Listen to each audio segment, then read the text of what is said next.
मी पंजाब हवामान अभ्यासक मुक्काम पोस्ट गोगळी धामणगाव तालुका सेलू जिल्हा परभणी। मी आहे माझ्या गावाच्या लेंडी नदीवर आहे आणि या ठिकाणी काल सांगितलं होतं की आमच्या लेंडी नदीला पूर येणार आहे म्हणून हा अंदाज सगळ्यांना लक्षात आहे। पण राज्यात आज आहे 2 तारीख, तर 2 सप्टेंबर पासून राज्यात आणखी उद्याचे दिवस 3 तारखेपर्यंत राज्यात आणखी असाच पावसाचा जोर राहणार आहे म्हणून हा अंदाज लक्षात आहे। पण सर्वांना सांगू इच्छितो की माझं सर्व शेतकऱ्याला प्रथम एक विनंती, तर सर्व शेतकऱ्याला सांगू इच्छितो की शेतकऱ्यांनो तुम्ही काय करा, म्हणजे तुम्ही शेतकऱ्याच्या शेतातून पाणी गेलं, पिकातून पाणी गेलं, शेतकऱ्याच्या घरात घुसलं, त्याच्यानंतर काही जणांच्या पिकं वाहून गेले, तर तुम्ही काय करा, आज तुम्ही विमा कंपनीचा क्लेम करून घ्या आणि क्लेम केल्याच्या नंतर मग काय होईल, तुम्हाला विमा परत भेटू शकतो। जर क्लेम करायचा असेल तर अतिवृष्टी व्हायला पाहिजे आणि अतिवृष्टीपेक्षा जवळपास एक्सेस पाऊसमध्ये 200 मिलीमीटर पेक्षा जास्त पाऊस पडलेला आहे म्हणून तुमचा विमा पात्र होऊ शकतो। म्हणून माझी सगळ्यांना विनंती आहे की तुम्ही आजच्या आज काय करा, आज आणि उद्याच्या दिवसात तुम्ही विम्याची क्लेम करून घ्या। आणि त्याच्यानंतर परत एक सांगतो, पण विमा क्लेम करत असताना काय झालं, काही गावामध्ये विजेच्या लाईटच्या तारा तुटल्यामुळं लाईट नाही, मग त्याच्यामुळे काय झालं, मोबाईल बंद आहेत। तर माझी एक शासनाला एक विनंती राहील की आणखी 1-2 दिवस थोडी डेट वेळ द्यावं आणि सगळ्यांची क्लेम करून घ्यावं आणि झालेल्या शेतकऱ्याचं मात्र हातोनात नुकसान भरून द्यावे। आणि परत एक सांगू इच्छितो की मी माझ्या वैयक्तिक माझ्या शेतामध्ये देखील हे पाणी गेल्याच्या नंतर माझ्या जवळपास 5 एकरच्या सोयाबीनचं नुकसान झालंय। माझ्यात नाही तर महाराष्ट्रातल्या जवळपास लाखो शेतकऱ्याचं नुकसान झालंय। माझी एक विनंती आहे की आम्हाला नुकसानीचा आमच्या सर्व शेतकऱ्यांना नुकसान भरपाई मिळवून देण्यात यावी। राज्यातील सर्व शेतकऱ्यांसाठी परत एक अंदाज, आज आहे 2 सप्टेंबर, आज 2 आणि उद्याच्याला 3, आणखीन उद्याच्या दिवस मध्ये राज्यातल्या पावसाचा जोर राहणार आहे म्हणून हा अंदाज लक्षात येतो।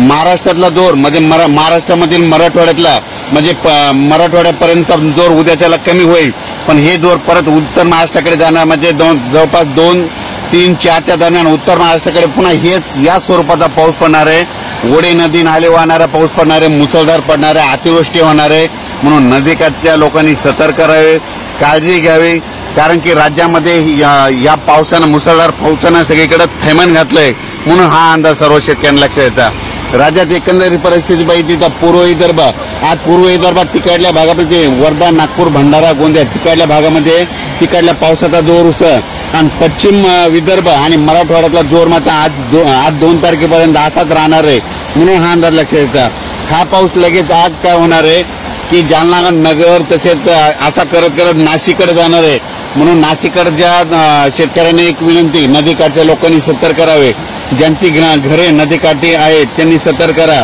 आणि पाऊस चालू झाल्याच्यानंतर तुम्ही सगळं लक्ष ठेवा, कारण की काय होईल, रात्रातच अचानक पाऊस पडायला आहे आणि घराला पाण्याचा वेढा पडायला आहे म्हणून हे सगळ्यांनी लक्ष द्यायचं। तसेच लातूर भागातील शेतकऱ्यांचं नेमकं सोयाबीन काढायला आलेलं आहे, तर लातूर भागातील सर्व शेतकऱ्याला सांगू इच्छितो तुम्ही काय करा, 4 तारखेनंतर तुमच्या भागात पाऊस ओसरणार आहे, तुमच्या इकडं ऊन पडणार आहे, त्याच्यामुळे तुम्ही काय करा, 4 तारखेच्या नंतर तुम्ही आलेले सोयाबीन काढून लगेच वाळल्याच्या नंतर ते लगेच झाकून ठेवावे। तसेच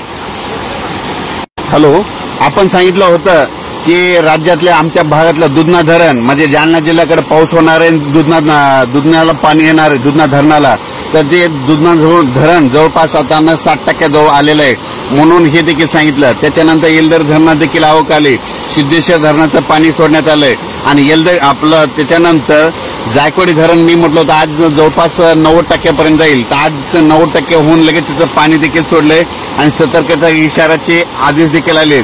माझी एक विनंती, नदीकाठच्या लोकांनी आपण आपल्या पाईपलाईन असो मोटर असो तर काळजी घ्यावी, कारण की पाणी जास्त सुटल्यामुळे तुमच्या पाईपलाईन मोटर वाहून जातील म्हणून हे अंदाज लक्षात येतात। पण राज्यात सांगायचं झालं तर लगेच म्हणजे 2 म्हणजे आज 2-3 म्हणजे 2 आणि 3 सप्टेंबर आज मराठवाडा, उत्तर महाराष्ट्र, पश्चिम महाराष्ट्र, कोकणपट्टी ह्या भागामध्ये आता हे पाऊस तिकडे जाणार आहे, तिकडे पावसाचा जोर वाढणार आहे म्हणून हा अंदाज लक्षात येतात। फक्त मराठवाड्यात मात्र आजच्या दिवसात मुक्काम आहे, 3 आणि 4 तारखेला देखील पाऊस राहणार आहे, पण एवढा मोठा पाऊस पडणार आहे म्हणजे ऊन पडणार आहे आणि दुपारनंतर जोरात पाऊस येणार आहे म्हणून हा अंदाज लक्षात घ्यायचा। आणि राज्यात जास्त आता पाऊस आता उत्तर महाराष्ट्राकडे म्हणजे नाशिक, धुळे, नंदुरबार, जळगाव, नाशिक, नगर, संभाजीनगर या जिल्ह्याकडे आता म्हणजे आजचा 2 2, 3, 4चा पाऊस तिकडल्या भागामध्ये जोरदार पडणार आहे, तळ्याला पाणी देखील वाढणार आहे, म्हणून ही देखील अंदाज लक्षात घ्यायचा.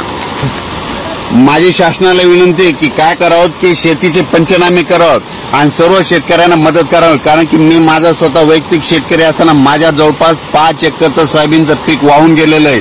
वाटल्यास तुम्ही बघू शकता, म्हणजे शेतातून पाणी गेलंय आणि माझं स्वतःच नुकसान झालंय. तर असं असंख्य शेतकऱ्याच्या महाराष्ट्रातल्या मराठवाड्यातल्या सगळ्या शेतकऱ्याचं असं हातोनात नुकसान झालंय. त्यांचा पंचनामा करावा, त्या शेतकऱ्याच्या शेतात जाऊन पंचनामा करावा आणि शेतकऱ्याला तात्काळ मदत करावी.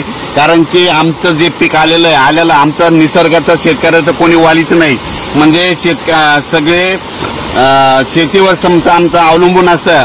आमचं दीपावली झालं, कोणतेही सण झाले, लक्ष्मीचे सण झाले, आम्ही काय करतो की शेतकरी असं करतात, मूग आल्याच्या नंतर सगळं त्याच्यावर डिपेंड असतं, म्हणजे अवलंबून असतं.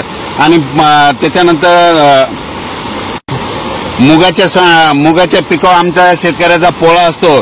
त्याच्यानंतर सोयाबीनच्या पिकावर आमची दीपावली असते. पण काय झालं, ह्या पावसानं अतिवृष्टीनं आमच्या सर्व शेतकऱ्याचं खूप नुकसान झालं. म्हणजे आमचा दीपावलीचा सण आता भविष्यात साजरा होणार नाही, कारण की अंधारात दिवाळी साजरी करावी लागणार आहे. त्याच्यामुळं माझी शासनाला विनंती सगळ्यांना की शेतकऱ्याचे म्हणजे शेतीचे नुकसान झालेले पंचनामे करून त्यांना तात्काळ मदत करावी. कारण की माझं वैयक्तिक स्वतः मी पंजाब डक माझ्या स्वतःचं देखील नुकसान झालेलं आहे.